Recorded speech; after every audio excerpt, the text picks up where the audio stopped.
Hello, everybody. Once again, it's Chris and Dan with another CKCC Trivia Night. Dan, what you got for me?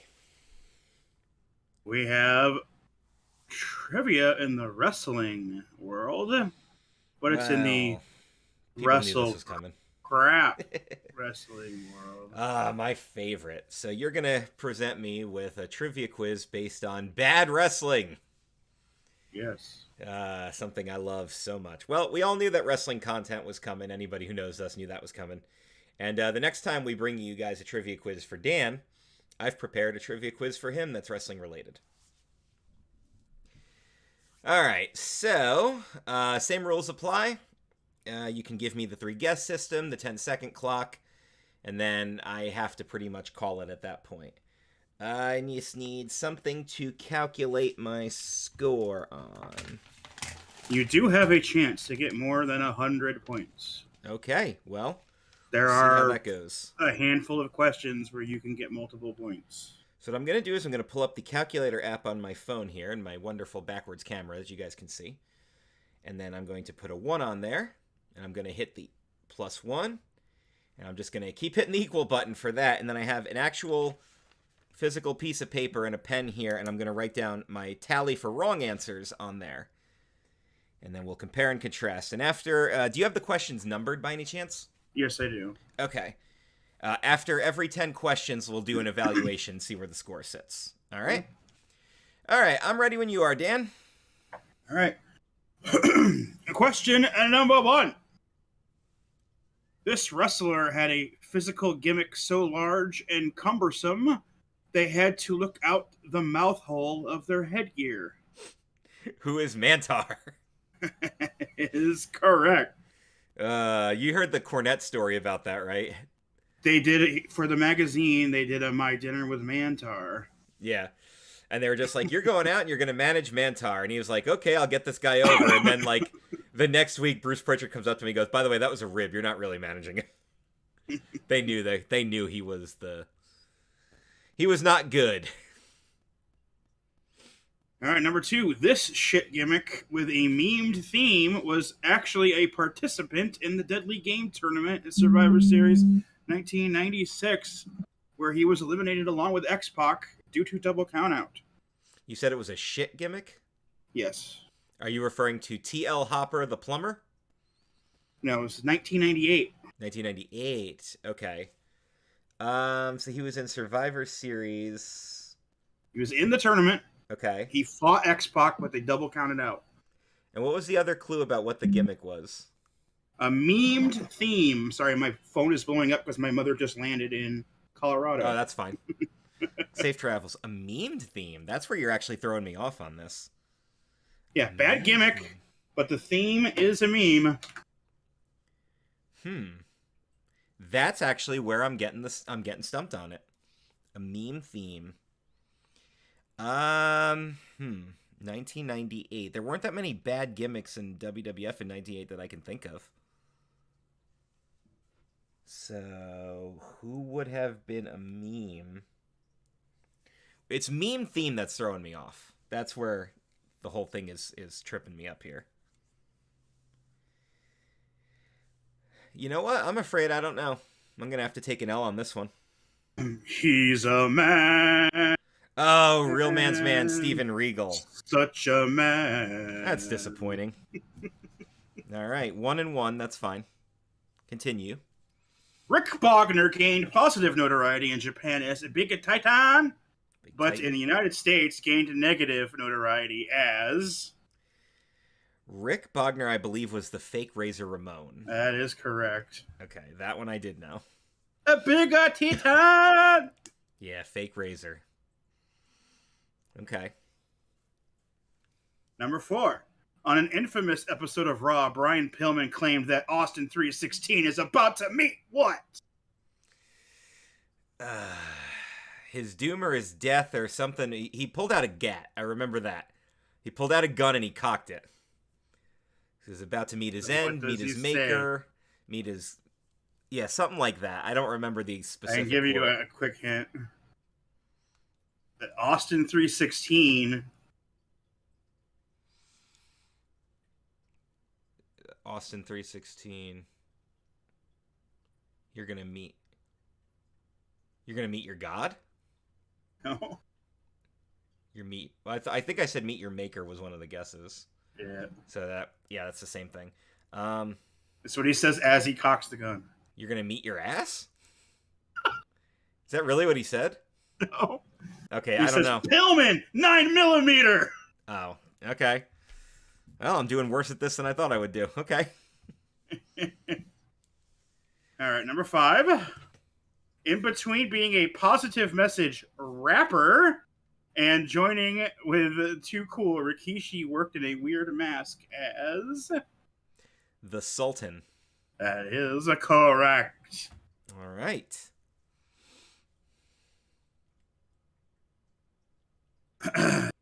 Number 6. This wrestler from a famous wrestling family was the first to unfortunately wear the outfit of the Gobbledygooker. Hector Guerrero.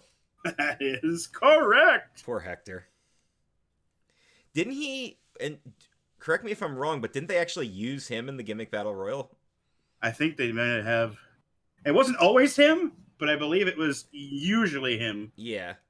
My favorite one is when they did the Gobbledygooker on an episode of Raw or something like that, and you could tell that whoever was in the costume had no business being in a costume like that because they could barely move, and of course it ended up being Lana. Like, she took the head off, and it was Lana, and she was there to ambush somebody, and I was like, yep, that explains why this looks awful. All right. Barry Darsow had lots of gimmicks. Yeah, he did. Several of them really crappy. I would like you to name as many as you can. 1 point for every 2 you name. Now, you can even name his good ones. I have a full list. So, all right, well, from Wikipedia. He was Smash and Demolition. Yes. Okay, he was... So, let me give myself an official point. And now I'll write down bonus points as I get them. He was the Repo Man. That is correct. He was Crusher Khrushchev. That is correct. He was Hole-in-One Barry Darsow, originally supposed to be named Stuart Payne. Yeah, that's another one. That's 3. God, what else did he do? He did more than that. I know he did more than that. Shoot. That was, how many did I name? 4? Let's see here. Khrushchev, Hole-in-One, Repo Man, Smash. And Smash, yeah. How many are left? I have 3. One of them's a gimme. It's just Barry Darsow. Oh, yeah, all right. Well, let's skip that. Let me have that. Okay. I have 3 more. There were 2 more, huh? Trying to think what else he did. More. Those were the ones that were, like, the most famous. One's like a mashup of 2 of them, so... Yeah. I don't know. I got 3 bonus points, which is nice. Which makes up for the 2 that I missed, so... The Blacktop Bully. That's right. He was the Blacktop Bully. That's right. Okay. And then there was the put together of 2 in Crusher Darsow. Oh my god. And then he was at one point Czar Mongo. I don't even remember that one. Okay. All right, that's good. That's a good. I like that you made the whole question out of Barry Darsow. Good god. Week he made a jobber's hand catch fire. And another time, he made black ooze come out of the Ultimate Warrior's head. Papa Shango. Yes, Papa Shango. Number 9. Mike Shaw never really got a good break in WCW or WWF. Lots of weird and dumb gimmicks. But who was he trained by? Was he a Killer Kowalski student? That is correct. That's right. I think I did remember reading that somewhere. Which made it all the funnier of how bad the gimmicks were. So I was going to throw you off with all that. You did actually throw me off for a second. Number 10. Jeff Jarrett wanted to make success in the WWE into success in Nashville, even recording a hit song. But to his ruin, it was later revealed the song was actually sung by whom? Oh, that was With My Baby Tonight. Yes. And the person who sang it was actually Road Dogg, or the Roadie, or whatever he was at the time. The Roadie / Road Dogg / Brian James. Brian Brian Armstrong, T. yeah. Yeah. All That right, is so correct. that will put me. I'm at 8-2. We'll worry about the bonus at the very end. All right, Okay. let's go. Next 10. Number 11. Monday Night Raw started with a 3-man booth. But this New York-based comedian only lasted on the team for around a month or two. Was that Rob Bartlett? Yep, Rob Bartlett. Yeah, I remember he sucked. He was He just awful. did it. He just did his like radio call-in voices. By the way, I just want to point out to people that are watching this, I actually know more about bad wrestling history than I know about good wrestling history, which is why we're doing this. Well, there's an entire website devoted Yes, to it. and I've read all the books. I have all the books. I've read that site millions of times. Yep. At one point, the WWF had 2 gimmicks ready to go, with Kurt Hennig and Terry Taylor coming in. Kurt got Mr. Perfect, Terry got the Red Rooster. Yep. But what Vince McMahon, yes man, still claims the gimmick would have gotten over? Bruce Pritchard. That is Bruce correct. Pritchard's gonna live and die on that friggin' hill. The Red Rooster actually could have gotten over if they did the initial plan, which was Terry Taylor publicly drop it and take out Bobby Heenan. But for some reason, he doubled down and did the chicken noises, and, well, we see where that ended up. Bruce Pritchard's thing is like, no, the idea he's supposed to be the prick that's all talk, and he thinks he's all that, but he isn't. Right. And it's like, yeah, but then, like, why did you have him get a red That feather? idea would have gotten over. It's the chicken part that screwed it, but you can't explain that to Bruce Pritchard because he just... Like, why didn't you just straight up tell him? Oh my God, Bruce I am Pritchard. getting a phone call. That is fun, and it is my grandmother. All right, guys, quick edit here. Dan had to take a phone call, but we're back with more trivia. Ready when you All are, right. Dan. So we're on to number 13. Yes, number 13. This awful wrestler almost broke The Undertaker's WrestleMania streak. Thankfully, the referee noticed and called for Oh it. my God, that would be Jorge Gonzalez, better known as Giant Gonzalez. He was so bad. He was signed to play basketball for the Atlanta Hawks. Yeah. But he was so bad at that. We're like, well, Turner His has another knees use didn't- for you. You can go to WCW. Yeah, and even And Flair they're like- couldn't get a good match out of him. Not good there either. Yeah, really. All right. Yeah, Giant Gonzalez. Good God. All right, that is correct. Number 14. After wrestling, he ended up working at an Olive Garden. But hey, it's better than wrestling on TV with a jock strap on your face. You're either referring to... Because I know 2 wrestlers who worked at Olive Gardens. Shane Douglas Yes. and Just Incredible. Shane Douglas managed one. He managed Just one, incredible. It was a He regular just worked worker. at one, yeah. So yes, Aldo Montoya / Just Yeah. Incredible / The Portuguese PJ man Blanco. of war, Aldo Montoya, is who you are actually referring to. That's awesome. That's What correct. question was that? I want to make sure my count's Number correct. 14. Okay, yeah, I'm good. All right, keep On to going. number 15. Who would come to the ring shouting, "Huss! Huss! Huss!" The Berserker. Yes. That is The correct. freaking Berserker, who I believe was also known as Yukon John Nord in another It lifetime. was John Nord. Yes. Sad that I know all this. This previously accomplished women's wrestler went to the WWF and got the gimmick of "she's fat." Are you referring to, because they've done this angle with a bunch of people, are you referring to the older, I'm thinking older, so I'm thinking they did that with Bertha Faye in the trailer park. Bertha Faye. Bertha Faye, okay, yep, that's who you were going with. All right. Because I know they also did that angle with Mickey James and Molly Holly, but that's who I figured you were going with. Again, if they tried the Molly Holly, you have a fat ass thing that would get her over so hard as a babyface nowadays. Right? Her name is Nikita Lyons. Look her up. Molly people. Holly, you got a fat ass. Yeah, look up Nikita Number one Lyons. baby That's face. literal. Her literal gimmick right now is that she's got a huge butt. Literal gimmick. All right. Got a big old butt. There is a wrestler in Mexico with the same name, but since retiring from the ring, he became a Spanish teacher in New Jersey. Talking about Tito Santana. Yes. El Matador. Arriba. Originally, when I was going to go with racist gimmick, he went from being with racist commentary to a racist gimmick. But I was like, Eh. nah, let's go with the. The only thing that was weird about El Matador was the neon colors, actually. Like, the bullfighter thing wasn't bad, but the color schemes in some of these old gimmicks make no sense. All right, we're on to 18. This gimmick was based on a Jerry Reed song, and he was defeated in just over a minute by Owen Hart at WrestleMania 8, and would later become an agent and was at one point in charge. Oh, okay. I was a little confused for a second. You're referring to Skinner, the alligator man. Yes. Steve Kern. Steve Kern. Who was he? He was with Stan Lane, right? They were a tag team. I think at one point, yes. They had a tag team. Somebody correct me in the comments what their tag team was called. I can't look it up right now. I have no internet access during trivia, so I can't cheat. Number 19. We talked about Road Dogg earlier. What was his New Age Outlaw tag team partner's failed gimmick right before they teamed up? Oh my god. Yeah, I think you're referring to Rockabilly. Yep, Rockabilly. Oh, yes, Rockabilly.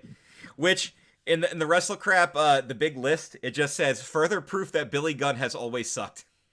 Which is the best description ever. By the way, Billy Gunn does not suck. Billy Gunn's actually pretty awesome. Scissor me, daddy ass. No. Did you see that they actually did the Ass Boys theme song during the pay-per-view? Yes, I did, yeah. It was in the pre-show. But... I love the whole concept of the Ass Boys. I think it's great. And they just ran after him, and so Billy Gunn had to wrestle the match with just one partner in a 4-on-4 match, but they won because they were facing the LA Dojo Young Boys. Let it be known that this might be Danhausen's greatest contribution to pro wrestling. is paying a band to make a song about the Ass Boys. 2 minutes to late night. Good God. We're at number 20. The Lex Express led to SummerSlam, where Lex Luger would challenge Yokozuna for the WWF title. How did that match end? Ooh. Well, he didn't win the title. Was this a double DQ? Not a double DQ. Double countout. Not a double countout. Shit. Crap, I got one more guess. Was it just like a random no contest? There just wasn't a finish? No, it was Yokozuna got counted out. Oh, Yoko got counted out. Okay. So he wins, but does not win the title. Does not win the title, yeah. Yeah, that sounds about right. All right, that's 20 questions. 17 and 3, because I've gotten 3 wrong with that one. But I've got a few bonus points. Yeah, so I'm currently at 100% technically, but let's see where we end up with. Give me the next 10. At SummerSlam 1994, ECW mainstay Brian Lee portrayed the fake Undertaker. But leading up to the match, there were several sketches of this famous comedic actor searching for the Undertaker. Oh, that's right. They did these sketches and they had an actor in there. Okay. He was playing a character he plays, but he was Leslie Nielsen. What was the name of that character? It was crap, I can't remember the character name. Damn. Cuz it's the Naked Gun character? No. I don't remember. Crap. All right, I'll take the L. So he was being Frank Drebin from the Naked Gun and Police Squad. That's right. Yeah. But he was just straight up Leslie Nielsen. Straight up Leslie Nielsen. All right. Yep. I do remember that, but okay, that's fine. That's a loss. I'm not going to get 100%. That's cool. Number 22. Gene Okerlund once wrestled in a tag match with Hulk Hogan. Who were their opponents? Oh, now I'm the one getting the phone call. Another edit, another phone call came through, but we're gonna. Never happened before in our years of recording. 2 in a row. Anyway, number 22. Gene Okerlund once wrestled in a tag match with Hulk Hogan. Who were their opponents? Ooh, I believe was one of them Mr. Fuji. One of them was Mr. Fuji. Mr. Fuji, and was it Paul Orndorff? Not Paul Orndorff. Not Paul Orndorff. Who else did Fuji manage around that time? It wasn't Piper, right? He didn't. He never matched No. Piper. I don't even remember these two being together at any point. Really. Mr. Fuji, and what year was this? Do you have a year? I do not have a year. I could Okay. probably pull it up if I wanted. If I could. Yeah, it was Hulk Hogan, Mean Gene, and they wrestled Mr. Fuji and. Crap. You know, the worst thing is I've never seen the match, but I've seen all the clips. Because they made like a vignette video of him working him out. Yeah, yeah. And he's like waking up and he's eating his breakfast, and his breakfast is Shooting like a text cigarette. message off while I'm also like multitasking here. I don't remember. I actually don't remember. So I'll have to give up. Oh wait, it was Don Morocco. No. Damn. It was George the Animal Steel. Yeah, I did not remember that. Yeah, I don't remember them ever being together, so I don't know why. But that was who they faced. Number 23. At SummerSlam 92 in Wembley Stadium in England, the Legion of Doom had more than just Paul Ellering in their corner. They also had... This wasn't Rocco, was it? Yes, it was. Oh, no, not Rocco. Not Rocco. Ugh. Rocco the puppet.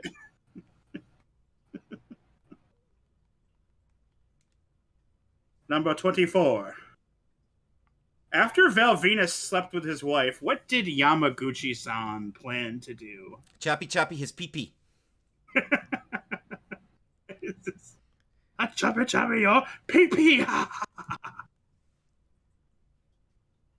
That was when Taka wasn't in Kayatai yet. And then he turned on him.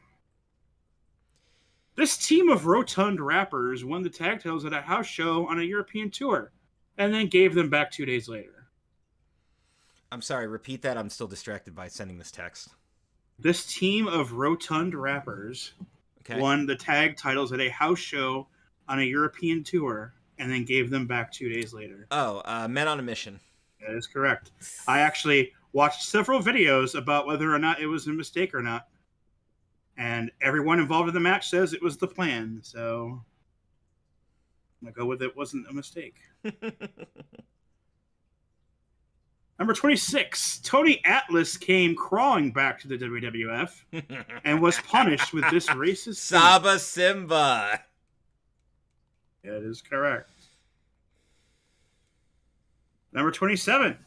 This GOAT-level wrestler dodged a bullet while turning down the Goon gimmick, which eventually went to Bill Irwin. Chris Jericho. Correct. Talked about that in his book. Wild Bill Irwin. Imagine if that was his first time in the States. Yeah, that's why he didn't want it. What question was that? 27. 27. Okay, I'm messed up on my score, so just keep going. The Headbangers had a short-lived gimmick during the early days of Shotgun Saturday Night. Weren't they just the Thrashers or something stupid like that? That's not it. No. God damn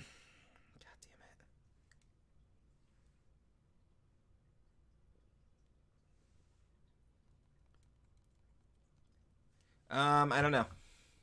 They were nuns. That's right. And then they got Brother Love became their manager, and they were the Sisters of Love.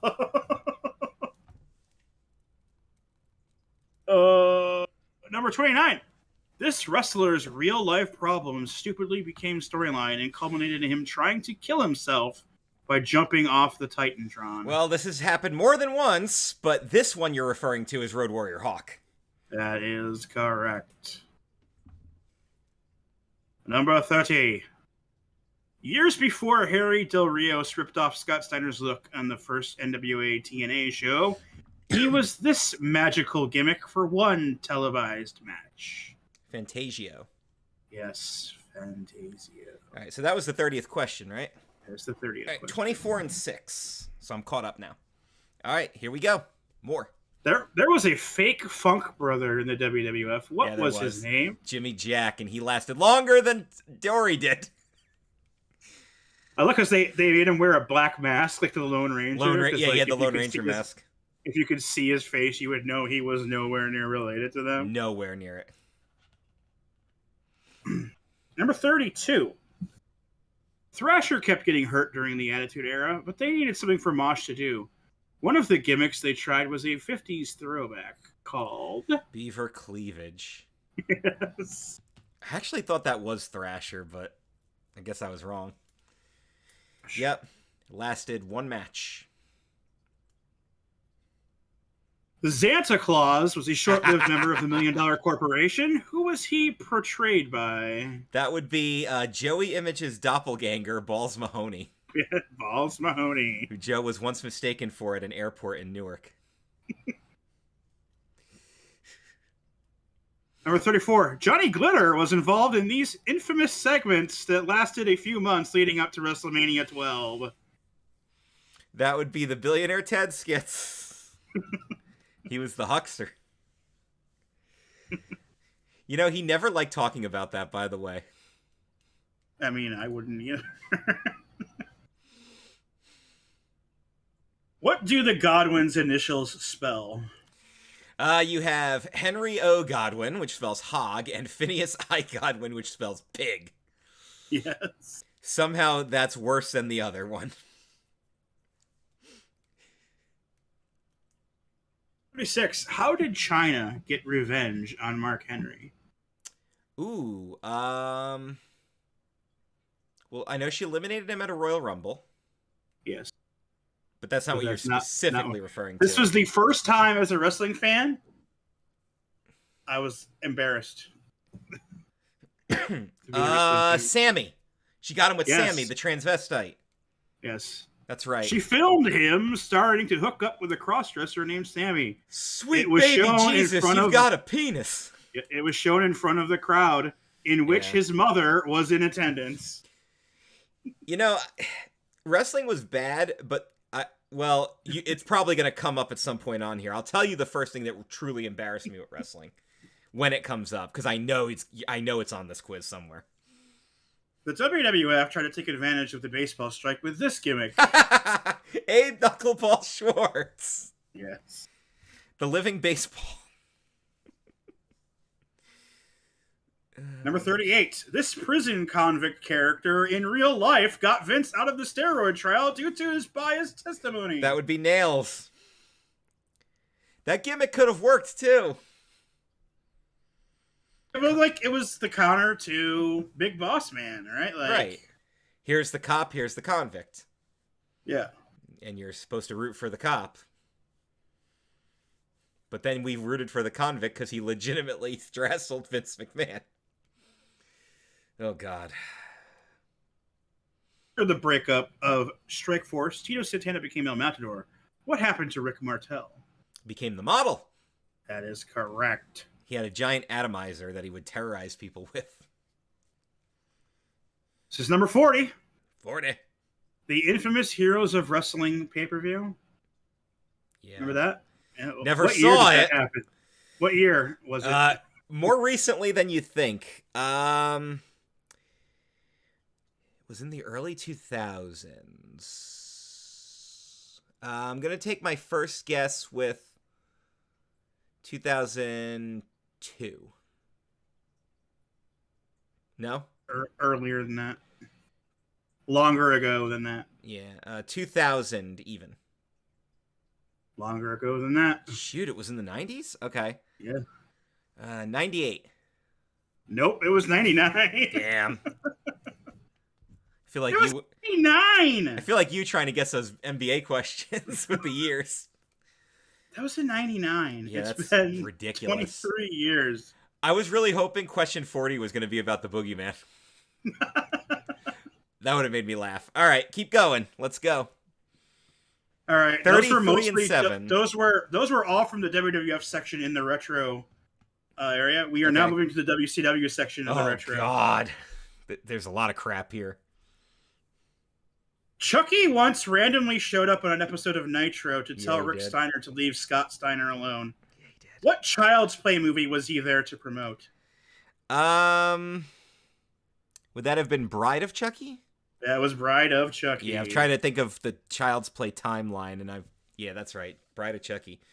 Which, actually, I will admit is not that bad.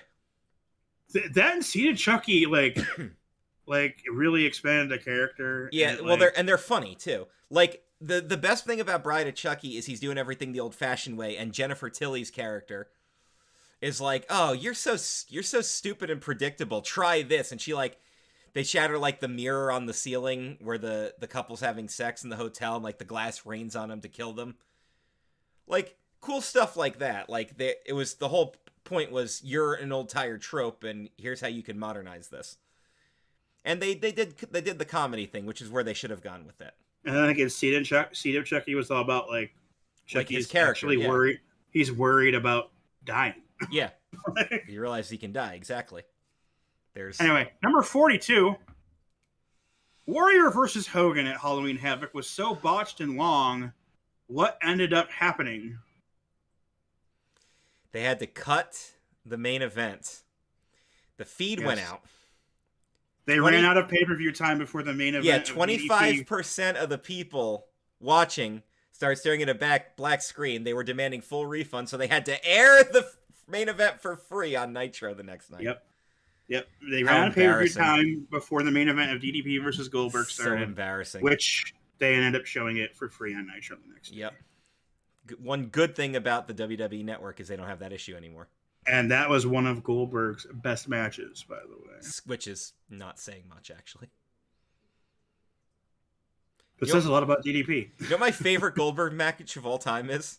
His 1-minute Brock Lesnar Survivor Series squash, because I literally cheered. Jeep Swenson was part of the Doomsday Cage match as the final Ultimate Solution. He is also known for playing a villain in a 1997 superhero film. What was the film and who did he play? I believe he was Bane in Batman and Robin. That is correct. Yeah, the final solution. Horrible. Ultimate Solution. Yeah, because he was final solution for a week before they realized that's a bad idea. We could do an entire video podcast on just gimmicks like this and just do like short episodes just ragging on these ideas. Number 44. Probably the most famous Wrestle Crap moment in history. Fred Ottman falls through a wall. But who was the voice of the Shockmaster? It was one of the Andersons. It was either Arn or Ole.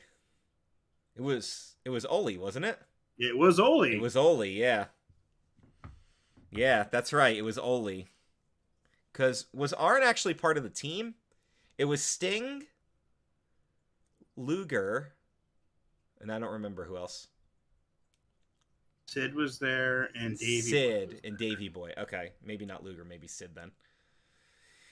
Number 45. Before becoming Vinny Vegas and eventually going to the WWF, Kevin Nash had this gimmick for about half a year.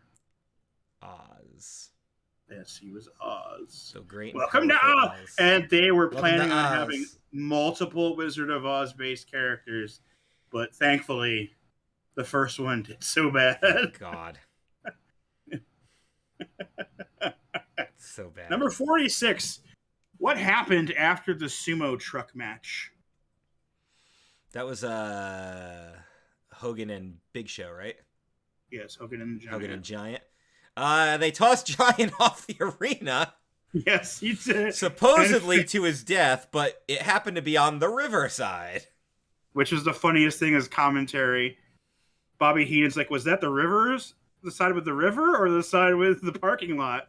And Eric Bischoff's like, what's the difference? And Heenan looks at him like, are you stupid? Because he can potentially survive one of them, but 100% not the other. Okay. Number 47. Yes, he was.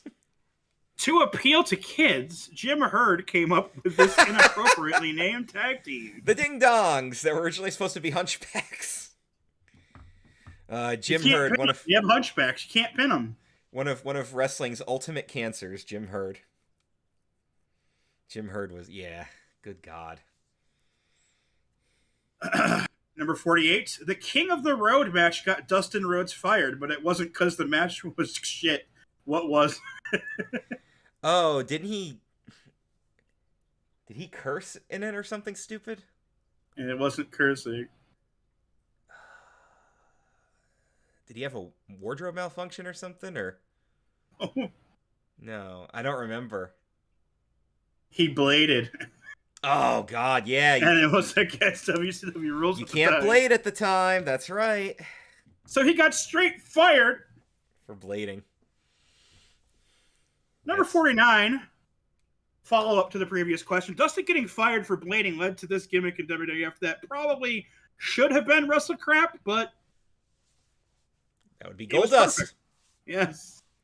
That would be Goldust, which is one of the top 10 all-time gimmicks.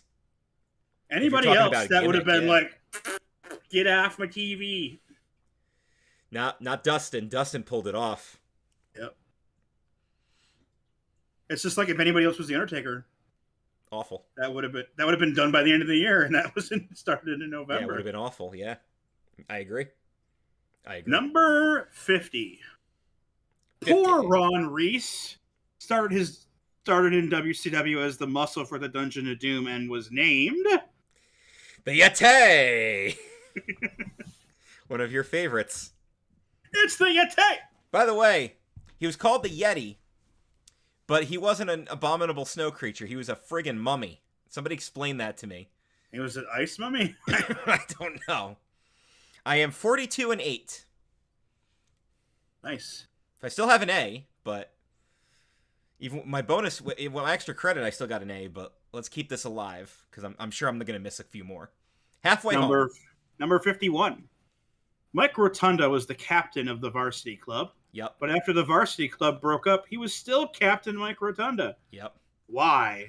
Because now he was captain of a yacht, which made he liked being captain so much they literally made him a captain. They put an anchor on his trunk. Yeah, pretty much. Speaking of a guy who survived a lot of bad gimmicks. All right. Number 52. Remember the Barry Darso question? I do. Ed Leslie, go.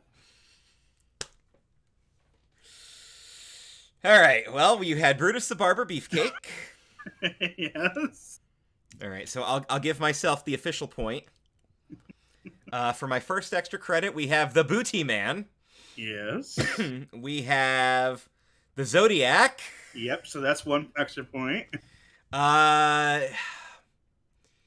He did something with. He was like the man with no face or something like that, or the man with no face. With no face. That's right. That was from the infamous parasailing accident where he literally broke his face. And the disciple. The disciple. I remember that. And then wasn't he just Ed Leslie? I believe so. Don't count that one. All right, yeah. Let's see if I have him as just Ed Leslie. Well, I'll tap out there. What else you got? Baron Beefcake, Big Brother Booty, Brother Brutai, Brute Force, The Butcher, The Clipmaster, Dizzy Golden, Dizzy Hogan, Ed Boulder, Eddie Golden, this is Eddie Hogan, The Mariner, and then also the man with no name. This is embarrassing. Like, that's so embarrassing. I almost... God, if I had gotten one more of them, I would have made up all of the points I've lost. Thanks, Ed Leslie, you piece of shit. You know what, though? I will say this. The Dream Team was good. I thought he was good in the Dream Team with Greg Valentine. Number 53. Kevin Sullivan's dyslexic brother's name was... Well, it was Dave, but for some reason they reversed it, so they called him Evad. Because he's dyslexic, right? Yes. Which is not insulting at all to anybody with dyslexia. Because that's not how dyslexia fucking works. Oh my god. All right, now I have 3 questions about the same thing. Oh my god. Okay. In the Chamber of Horrors match. Oh no. Who throws the fatal lever? I believe Cactus Jack threw the lever. Cactus Jack threw the lever. Okay. Follow up. Who did he think was in the chair of torture? Terry Funk? Terry Funk. Was it Terry Funk? No, it was not Terry Funk. Okay. Are you gonna ask who was in the torture chair? Because I know that one. Well, who do you think was in Who the was chair? Cactus's big rival at the time? And we watched this match too. It wasn't who eventually got fried. I gotta remember who else was in the match. Cactus was in it. I can't remember who he was feuding with at the time, so I'm gonna take an L on that one. He thought Rick Steiner was in the chair of Okay, torture. but it was actually Who actually was in the chair of torture? that would be Abby. Abdullah the Butcher. Abdullah the Butcher was actually in there, and he just kind of sizzled. Yes, he just shook. He just shook, yeah. As the induction says, remember in Ed Wood when Bela Lugosi's attacked by the octopus, but they forgot the motor for the octopus, so he just kind of flails flashes around. Yep. Great movie, by the way, the Ed Wood movie. Ed Wood is really good. Yeah, great movie. Number 57. Who were the dynamic dudes? Shane Douglas and Johnny Ace. That is correct. Number 58. And as the sign famously said, Johnny sucks Shane's dick. The Kiss Demon was originally going to be played by who? Dale Torberg got the role. But it was supposed to be somebody that would have just been awful if they had given it to them. It wasn't Sting. Crap. Is there a hint you can give me that won't give it away? That wouldn't give it away. Probably not. All right. Then I do not know. It was originally going to go to Bryan Adams. I'm not surprised by that at all, actually. The Kiss Demon actually got played by Dale Torberg. Dale Torborg. Yep. Chicago White Sox. Number 60. What movie tie-in ended up making Jim Cornette get suspended above the ring in a heavily gimmicked cage?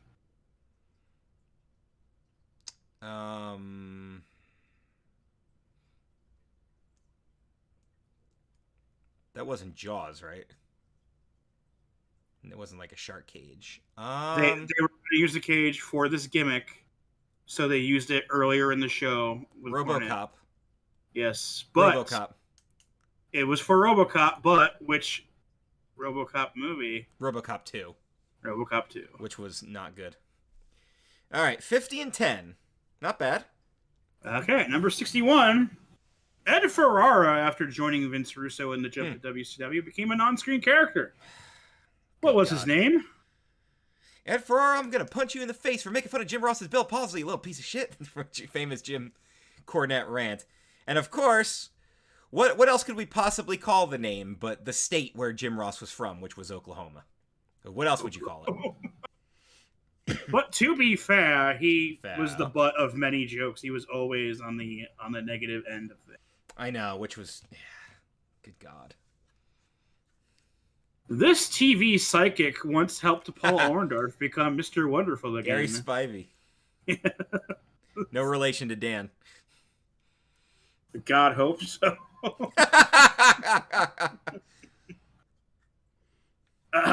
Number 63. Diamond Dallas Page did 2 pay-per-view tag matches with a celebrity against Hulk Hogan and a partner.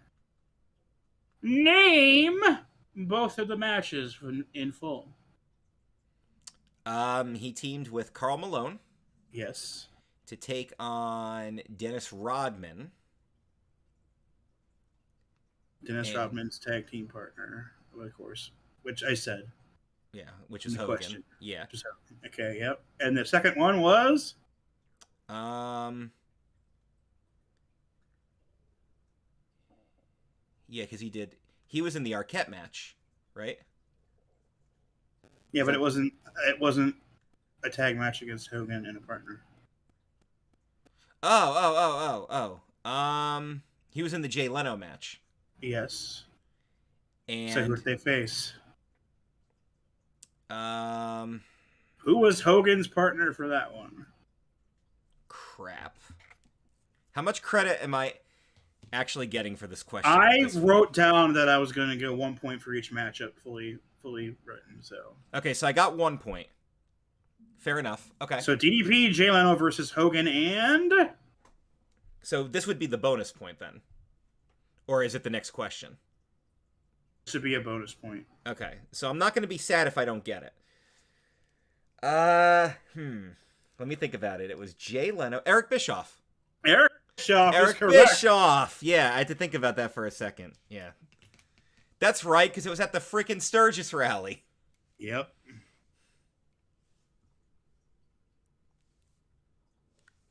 Okay. During the debut episode of Nitro, they heavily advertised Hulk Hogan's Pasta Mania. What was the marquee item on the menu? Hulkaroos. Which are just SpaghettiOs. Get them Hulkaroos. Gotta get them Hulkaroos, brother. Dude, brother Jack. I mean, them beefaroonies. Anyway. Number 65, at Bash at the Beach 1999, WCW had a Junkyard Invitational. Yeah, they did. This current WWE producer won the match. Who was it? Trying to remember who was in it. Yeah, who won the Junkyard thing? I know a bunch of people got hurt. It wasn't Regal. He was one of the injuries. Also, he's not in WWE anymore. Crap. Trying to remember who won the Junkyard Invitational. It was such a bad match, too. Well, who are some of their producers? It wasn't Noble. Was it Shane Helms? No. No? Okay. One more guess. Wasn't Michael Hayes, was it? I think he was still with WWF. Right. I don't remember. It was Fit Finley. Oh, Fit Finley. Okay. Good God. Which you won the Junkyard Invitational by leaving the junkyard. Yes, we're leaving the junkyard. Good plan, by the way. Number 66, Alexandria York of the York Foundation will later be better known as Terry Runnels. Yes. Or Marlena. That is correct. Number 67, who was the first member of the York Foundation? One of them was Rotundo, and I don't remember what he called himself at the time.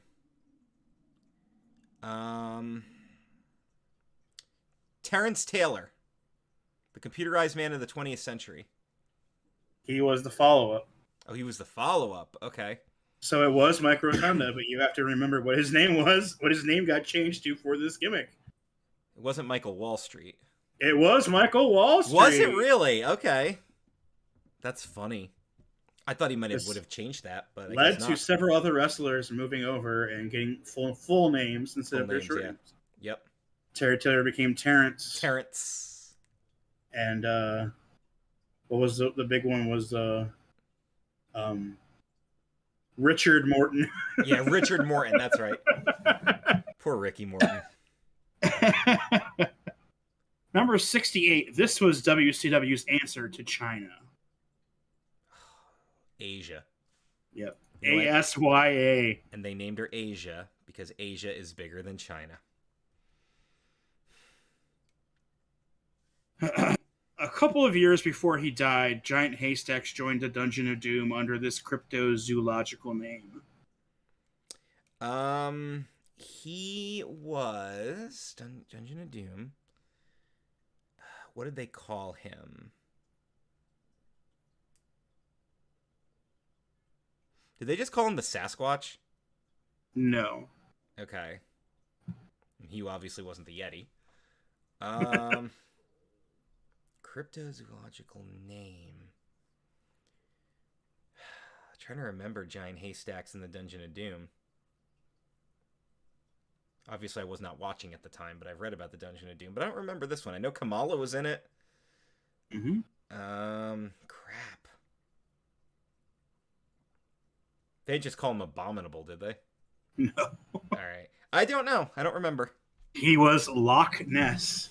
Loch Ness. Okay, that's right. I actually do remember that now. But my brain didn't function there, so we're good. All Still right, getting name Mike messages. Awesome's 2 shitty WCW gimmicks. Well, Fat Chick Thriller or that 70s guy? That's the 2 shitty gimmicks. Yep. So that was what? Question 70. 70. Okay. 58 and 12. All right. WCW made a big deal about Jake Roberts showing up to face Sting at Halloween Havoc 92. They made a mini movie where Sting had to spin the wheel and make the deal. Yep. What match type did they get?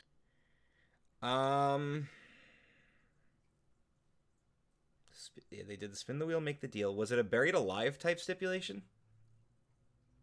No. Was it a coal miner's glove? Coal miner's glove That's on right. a pole. Coal miner's glove on a pole, which makes no fucking sense, but this is WCW, so. They're like, oh no, coal miner's gloves have to be really tough. Good God. Like, okay. Yeah. WWE, we are now breaking out and going with the more modern WrestleCrap type. Okay. I might be good. WWE had a Hillary versus Barack match in 2008. What veteran wrestler played Hillary? You're probably not. Hillary. Yeah, you're probably not going to get this. I don't know. It was Lexi Fife. She also came in and was Rosie O'Donnell when they did that one. She was like their go-to for a That's thing. unfortunate for her. How did the Hillary versus Barack match end? Barack won. No. Hillary won. Nope. The audience lost. I mean, Technically, yes. I think it was a no contest or a double DQ or something stupid. It is a no contest because Umaga showed up and whooped both their asses. Yeah. Good God. Let's pretend like this crap never happened.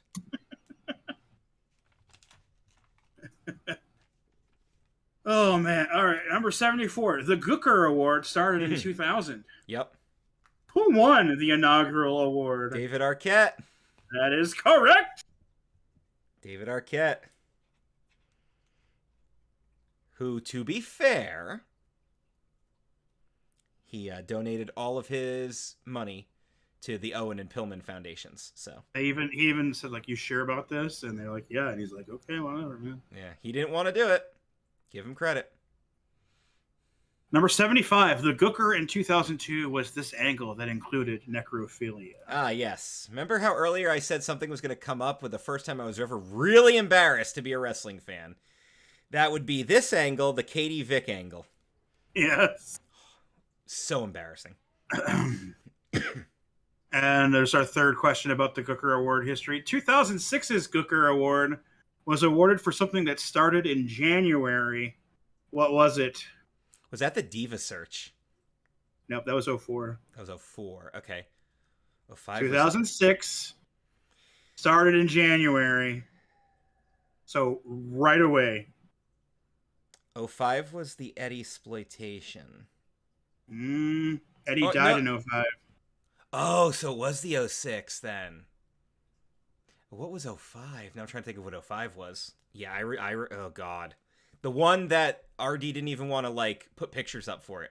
Because he was so horrible that he had to revisit it. The exploitation of Eddie Guerrero. That was bad. Really bad. Yep. Really bad. Remember when KFC was a major sponsor for the WWE? Unfortunately.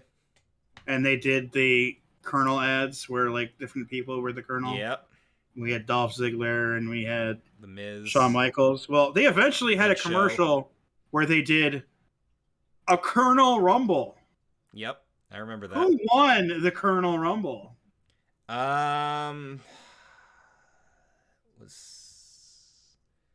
It was Ziggler, right? He was the last entrant. Was it Miz? No. No. Was it Ryder? No. Okay, I don't remember. It was Ric Flair, who they wanted earlier, but I think he had like some kind of injury or something, and that's when Shawn Michaels did it. Hombre. So it was Ric Flair. Number 78, Scotty Goldman's WWE.com show What's Crackin' actually debuted what famous catchphrase? Woo, woo, woo. You know it. That is correct. It was when he was still doing the woo woo wee woo, and then he eventually moved it during while that show was on. Poor Colt Cabana. I think he's doing all right. Yeah, he's fine. Number 79. TNA spent a long time with the whole August 1 warning thing. What did it end up being?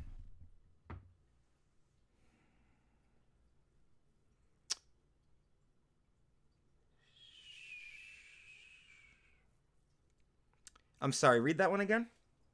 TNA spent a long time with the August 1 warning. What did it end up being?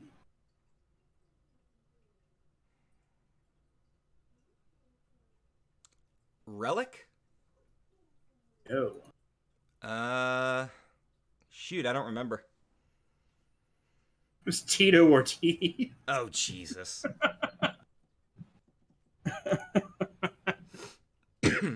Okay. Number 80.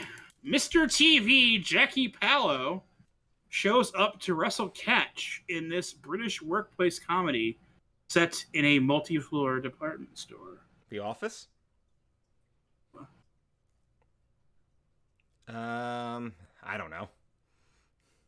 The show is called Are You Being Served? I wouldn't have known that. Okay, that's fine. Number 81. I did 281s. Cool. There's 101 questions on this. Whatever, that works. This Dustin Rhodes Gold Dust ripoff in TNA. God, I can picture it in my head too. He teamed with Relic. Yep. Which is killer, spelled backwards. Yep. All right. You can scratch this one if you want to, because I actually don't know it. It was Black Rain. Black Rain, as in Reign. Okay. Well, enough you want to scratch that one or this one. This fictional book featured WWE wrestlers as secret agents. Yeah, scratch that one instead, because I'm not going to remember that. The book was entitled Big Apple Takedown. Oh, God. I actually do. I remember it now, but... All right, keep going. 82. Mm-hmm. Who represented WCW in the WCW versus Glow Family Feud in 1991? You'll get 1 point per wrestler. One of them isn't even a wrestler, actually. This was 91. So Sting? Sting was not there. Okay. Flair? No Flair. Luger? No Luger. Jeez. Okerlund? There's 5 people, so... Yeah, I'm getting Okerlund them all was wrong. still with WWE. I'm getting them all wrong. God, I don't know. You'll be surprised, because... You know what? I actually don't know. I'll just chalk that one up as an L. It was Kevin Sullivan, Oh, Tony God. Schiavone, Master Blaster Steel, which was Kevin Nash, Okay. Dirty Dutch Mantel, and Sid. Wow. Sid. I actually should have guessed Sid. All right. Keep going. 83. When Foley did This Is Your Life for The Rock, it was an all-time great moment. But in 2017, it was awful when Bailey had hers, hosted by whom?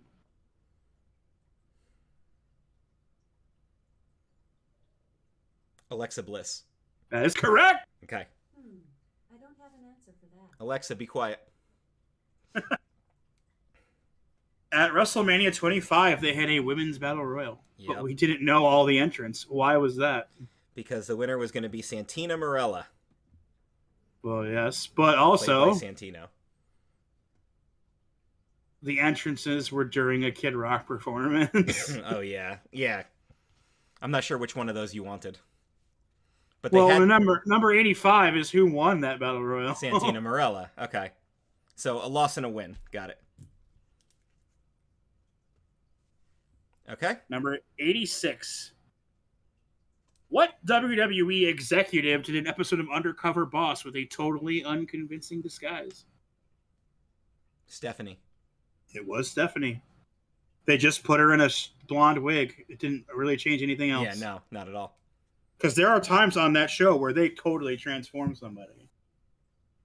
Also, on that show, it's usually like, I own Subway, and the guy who making your subs has no idea my name or what I look like. Yeah, yeah. And it was like, hi, I'm going to the mailroom.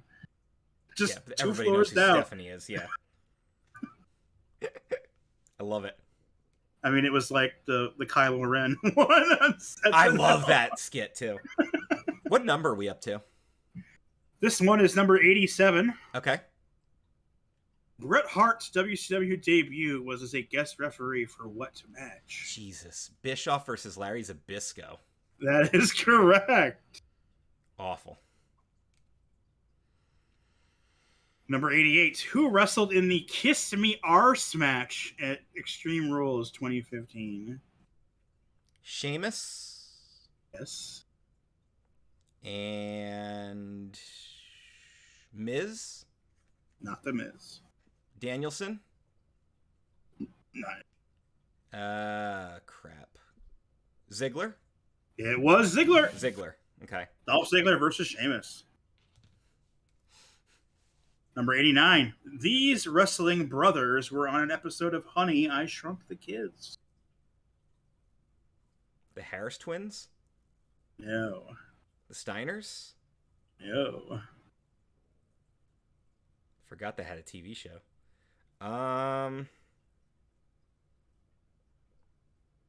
Kayfabe brothers or real brothers? Real brothers.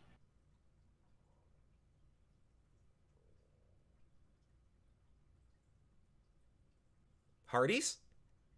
Oh. Okay. It was Brett and Owen. Brett and Owen, really? That's funny. Yes.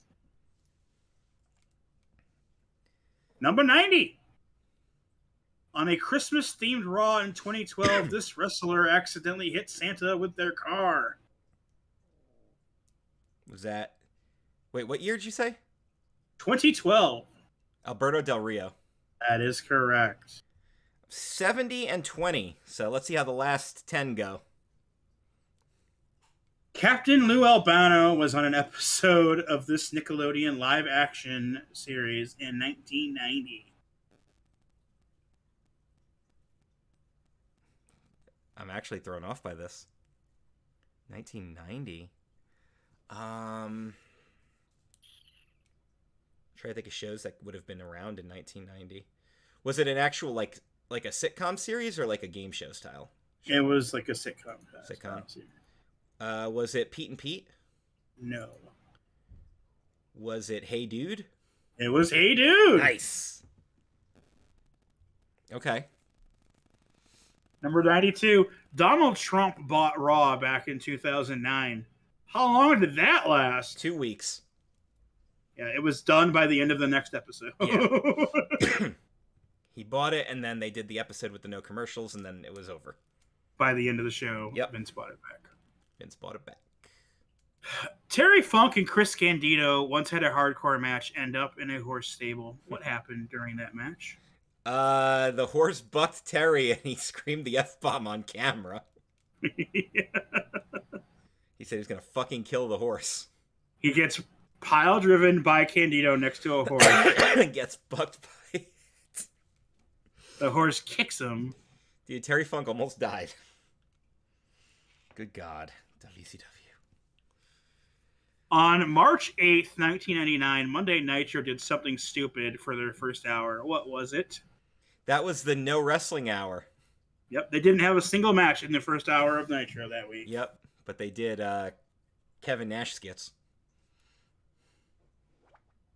Number 95, Billy Kidman, Disco Inferno, and Chris Jericho were once on this game show in 1998. The other half of the episode had 3 of the Nitro girls. Ooh. What game shows were around in 98? Ooh. I do not know. I don't even think I have a guess. Yeah, I don't know. It was the dating game. That's funny. Guess they were all. And it was when Kidman was Cruiserweight champion and Jericho was TV champion. Oh my god. That's funny. So they're there with the belts on. Of course they are. And Disco's just sitting there. 96. This matchup killed any chance of WCW being a thing after its purchase. That sounded vague. This matchup killed any chance of WCW being a thing after its purchase. Oh, I know what you're talking about. You're talking about the infamous Booker T Buff Bagwell match. Yes. Okay. That was such a where vague... Buff was so bad.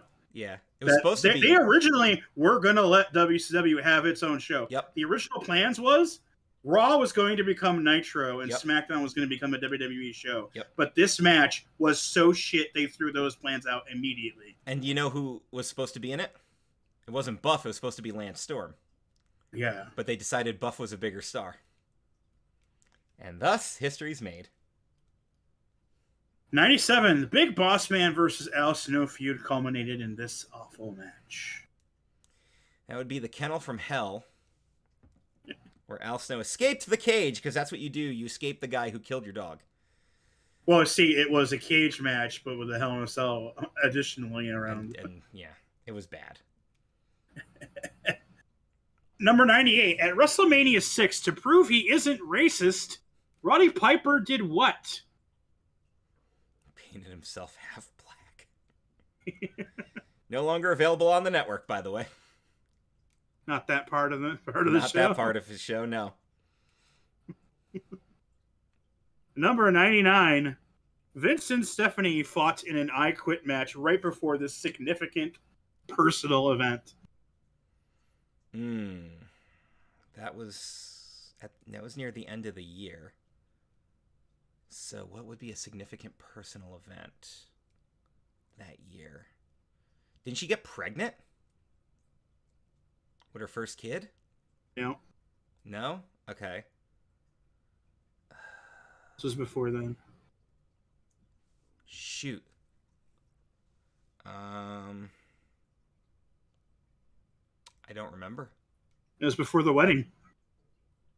Oh, like her legit wedding? Yeah. Oh, geez. Okay. I remember seeing a thing and they're like, we're having this match. It's supposed to be hellacious. And everyone's like, Vince, you better not leave any visible bruises on her. She's getting married next weekend. Yeah, seriously. Is this the last? So is this the last question then? Yes, number 100. Who continued a family legacy by being in the suit of the Swagger Soaring Eagle? Chavo. Yeah, Chavo Guerrero. All right. My final tally is 78 and 22. If you add my 8 bonus points I got, my final score would be 86. Not bad. Got more wrong than I was counting on, but you also threw in some curveballs there, which I liked. So I got one for you next time. We're going to give you World Title History. That's the one I got planned for you, Dan. But that's next time. And then we're going to do South Park and Doctor Who. You guys want to join us for trivia night? Let us know. We'll make it happen. And patrons, enjoy your early access. We'll see you guys next time. Sorry for all the edits. More trivia coming next time.